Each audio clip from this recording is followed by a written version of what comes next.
Stoicism will make you lonely. This truth is uncomfortable for many people. Not lonely because you are broken. Not lonely because you are rejected.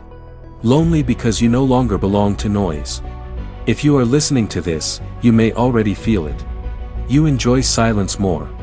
Crowds drain your energy. Small talk feels empty. You explain yourself less than before. Sometimes you ask yourself, why growth feels lonely? Stoicism has an answer. Today we will talk about it. This is not motivation. This is Stoic truth. Most people live outside themselves. They depend on attention. They depend on approval.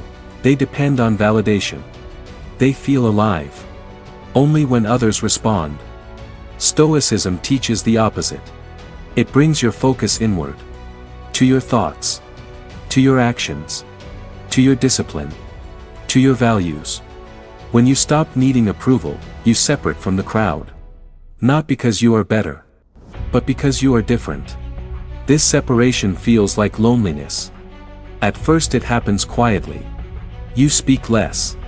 Not from fear, but from awareness. Most conversations lose meaning. Gossip feels pointless. Complaints feel repetitive.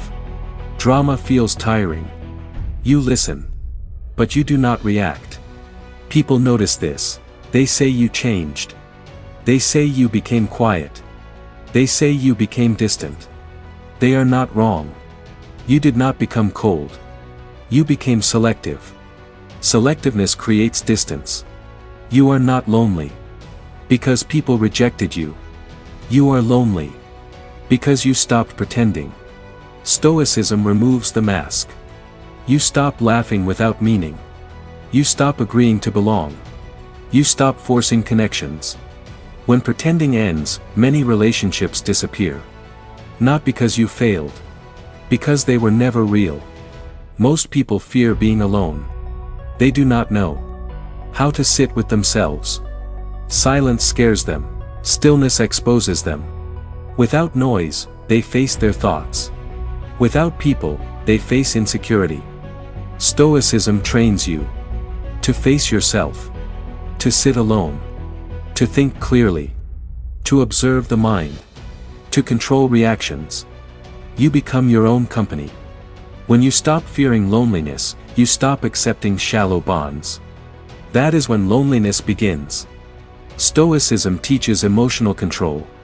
You do not overreact. You do not overshare.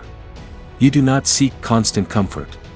You feel deeply, but quietly. This confuses people. They expect reactions. They expect dependence. They expect emotional need, but you are calm. When people feel unnecessary, they slowly move away. Not from hate. From discomfort. Independence is lonely. But it is powerful. At first, loneliness hurts. Silence feels heavy. Nights feel long. You wish to be understood. Many people quit here. They return to noise.